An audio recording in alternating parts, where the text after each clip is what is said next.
Welcome to Urban Knife Guy, where we explore the urban knife style and the jungle survival. Today we're going to have a look at the Buck 371 Stockman. This is a traditional pocket knife and one of the very few traditional knives I own. First, if you watch this channel regularly but have not subscribed, please do so to support the channel. Thanks. The Stockman is the largest three-bladed knife available from Buck. The other knives in the series are the Cadet and Trio. Now let's first have a look at the box, simple yellow box from Buck, which is standard with the knives of this size, and very simple. Inside, all you get is the knife and some product information and a message from the Buck family. So let's put that aside and let's get to the knife itself. Very nice, exquisite looking knife. It's got this dark wood grain finish, which I like. There's a lighter version, but I generally always go with a darker walnut kind of look. And against the brass bolsters, I think it works really well. Now, first a little history. The stockman is a person who looks after the livestock on a farm or a ranch. So it's similar to a cowboy. So the stockman knife basically is a multi-purpose pocket knife designed for all tasks that a stockman would have to do on a ranch. So this is a clip point blade. Now this is good for detail work and general work and multi-purpose work, I guess. And then over here we have the Spey blade, which is for skinning or actually neutering animals, but you can definitely use it for fine work. And finally, you have the Sheepsfoot blade over here, which is good for clean cuts, and especially when you do draw cuts on a flat cutting surface, this would be very good. So you basically get three blades, and let's see if I can open this out safely. I should open this one first. So you get three blades, in one knife. So not really a multi-tool, but definitely a multi-bladed knife. Now I'll be honest, when I originally saw a Stockman, maybe a few years ago, the shape or look never appealed to me. Now Stockman, of course, is just this design of knife, right? This specific shape, and you can kind of identify it. It doesn't belong to Buck. And I think it's because a lot of the Stockmans I saw were sold at flea markets and were very low quality. The blades would be really hard to pull out, and there would always be rust or look really dirty. Even though it's supposed to be stainless steel, I always see a bit of rust.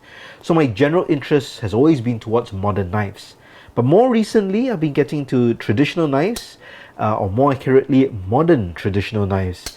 And let me show you a couple that I did, and I've done videos on these as well. So of course I do have a Buck, and this is the Buck 112 or the Ranger finger groove.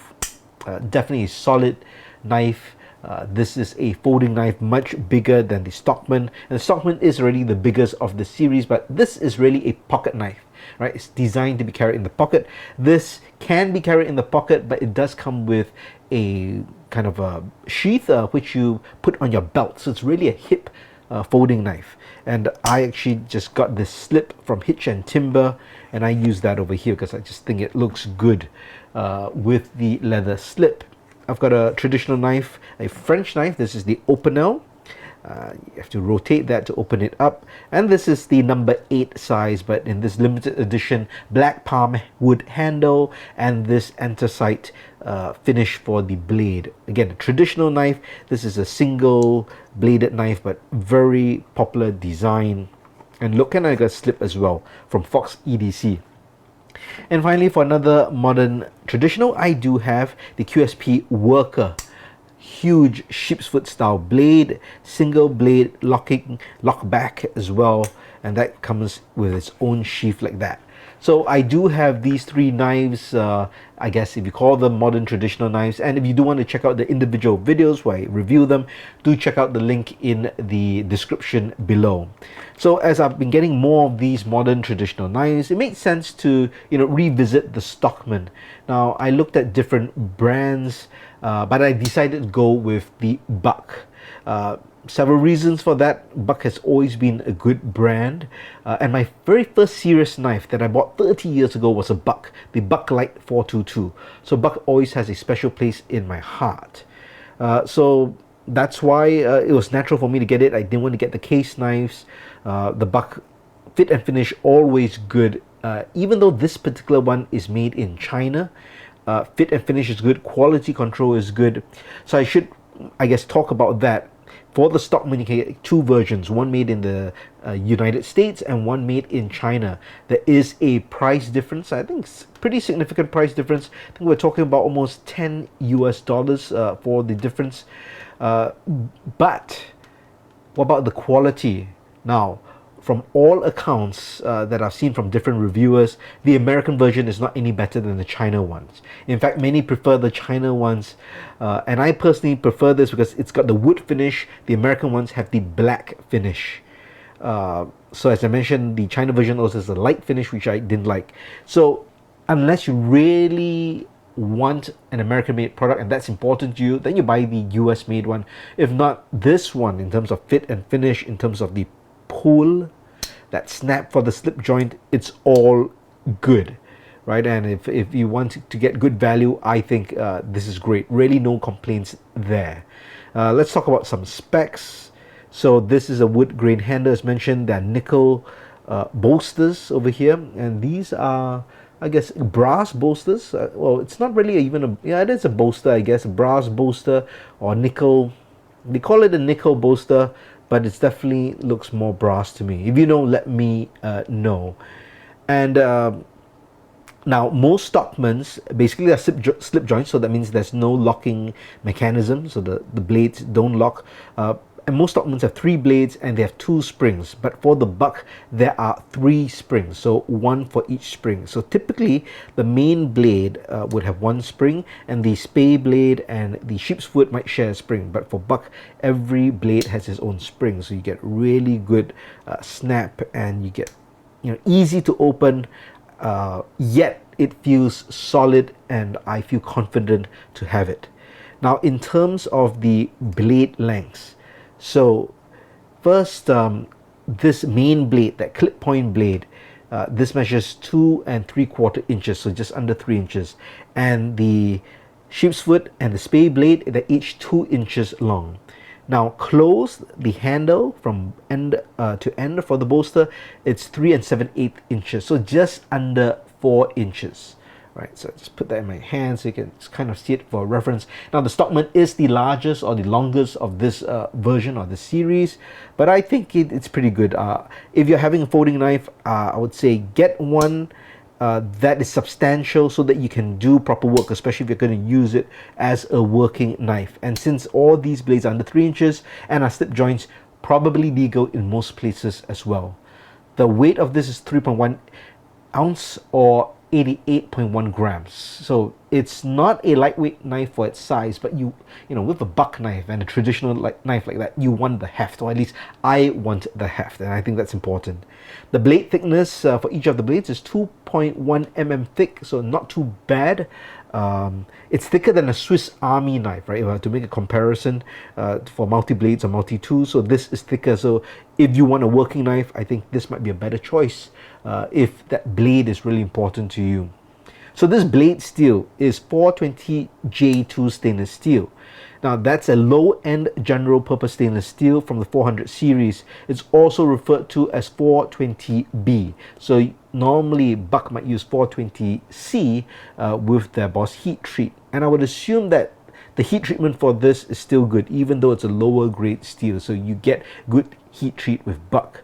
So this steel contains medium amounts of carbon and high amounts of chromium in its composition, making it very high in corrosion resistance, and it's easy to sharpen, hence its popularity in knife making.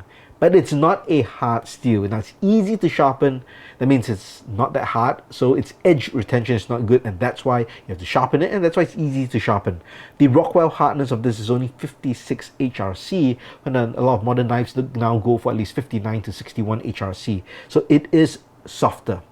Now, according to the Buck Knife site, the selling price of the China-made Stockman, which is this one, is $36 US, and the American-made 371 Stockman is $64 US. So it's more than $10 than I said.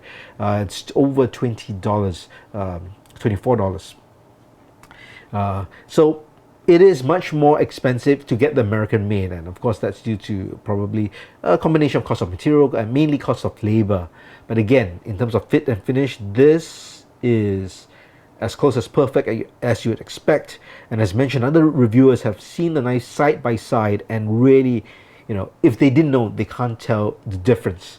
So does this Stockman make for a good EDC knife? Now, if you're looking for a great quality knife at a good value, I think you can't go wrong with this knife. So if you want knives, right, and multiple blades within a single knife, again, you can't go wrong. As an EDC, I can see the value of carrying this as a traditional pocket knife. It will fit in the pocket. Now, there's no pocket clip. Personally, I'm not one who always needs a pocket clip. I'm fine to put this in. If you wear jeans, I believe maybe you can't go into your fifth pocket. It would stick out, but definitely still could go to the corner of, let's say, your main pocket. And because it's quite slim and slender, I don't think you feel it too much. So it's pretty good that way. As mentioned, no locking blades. Blades are under 3 inches, so it's great for EDC for countries who have restrictions. Now, the best comparison would probably be a multi-tool like the Swiss Army knife, because that may have also a main blade and a smaller blade, so you get at least 2 blades, and then you might get other tools. With this, you get 2 blades and a third blade, so you get 3 blades altogether. So between the two, you might think that the Swiss Army knife might be more useful because it's got more tools. It's a multi-tool. But if you do not think you need the tools and that having a knife is more important, then maybe a knife with several blades can be more useful to you. So as mentioned, one good thing is these blades are thicker than the Swiss Army knife, so that's good to use. And as mentioned, this is pretty soft steel, which means that it doesn't have good edge retention. But then that's a great thing about having 3 blades. So you could use the main clip point blade as your main general blade and just use it like a beta blade. You could even use the Spey blade for finer work, and then you keep that Sheepsfoot blade virtually untouched, and you only use it for super fine work if you really need a super sharp blade. And the Sheepsfoot is the center blade for this buck, as you can see, so that really makes it good and centered, good grip to do those draw cuts that you want. So that's what I would do. I would keep this blade untouched, only use it when I really need very fine work with a very sharp knife, and I would use the clip point and the Spey blade as my, I guess, my primary and secondary blades, and that will work out well as an EDC. Now, indoor, or I won't say indoor, but an urban EDC would be something I'll just carry in my pocket and I'll use these blades. But I can see this as a secondary knife with an outdoor kit, or if you're bringing this outdoor for hike or camping, so it'll be a good pocket knife to complement a hip folding knife or a fixed blade on your hip again, because outdoorsmen always say at least carry 2 knives. You want to carry something on your hip and you should carry something in your pocket. As a small collector, I definitely think it has a place in a collection, whether it's being carried, being used at home, or on display. So overall, I think in terms of value and what you get and what this represents, I think in terms of tradition, I think it's all good and I highly recommend it. Now, what do you think of the Buck Stockman? Do you own it? Do you own the smaller ones like the Cadet or Trio? Let me know your thoughts in the comments below. If you liked this video, please give it a thumbs up. And if you like the content in general, please subscribe to the channel and hit that notification bell. Thanks for watching. And as always, keep it folded, keep it safe.